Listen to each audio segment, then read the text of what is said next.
तौबा के बारे में उलमा फरमाते हैं, अत्तौबतु वाजिबतुन मिन कुल्लि ज़ंबिन फ़इन कानतिल मअसियतु बैनल अब्दि व बैनल्लाहि तआला ला ततअल्लक़ु बिहक़्क़ि आदमिय्यि फ़लहा सलासतु शुरूत।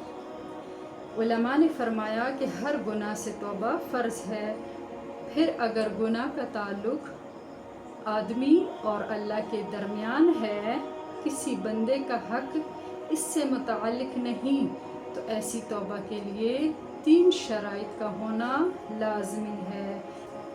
अहदुहा अन युक़लिअ अनिल मअसिया, नंबर 1 गुनाह को तर्क करना, वस्सानी अन यंदिम अला फ़िअलिहा, और नंबर 2 गुनाह पर शर्मसार होना, वस्सालिस अन यअज़िम अल्ला यऊद इलैहा अबदा, और तीसरी शर्त क्या है कि वो अज़म करे, पक्का इरादा करे, अल्ला यऊद, कि वो इसकी तरफ नहीं लौटेगा, इलैहा अबदा, उसकी तरफ कभी भी। नंबर 3 आइंदा गुनाह ना करने का पक्का अज़म कर ले।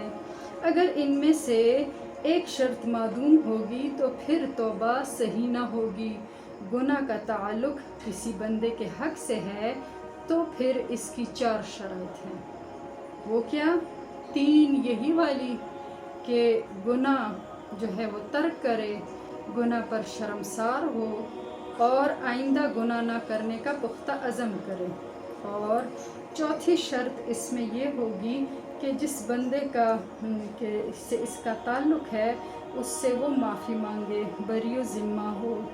चौथी ये कि हक़ वाले के हक़ से बरियो ज़िम्मा हो, यानी अगर वो हक़ माल वग़ैरह की किस्म से है तो उसको वापस करे, अगर वो बंदा हक़ तोहमत वग़ैरह की किस्म से है तो इसको अपने ऊपर इख्तियार दे दे या इससे माफ़ी मांगे, अगर ग़ीबत वग़ैरह हो तो फिर भी इससे माफ़ी मांगे।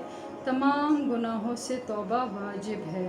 अगर इसने बाज़ गुनाहों से तौबा की तो अहले हक़ के नज़दीक इस गुनाह से इसकी तौबा दुरुस्त शुमार कर ली जाएगी और बाकी गुनाह इसके ज़िम्मा बाकी रहेंगे।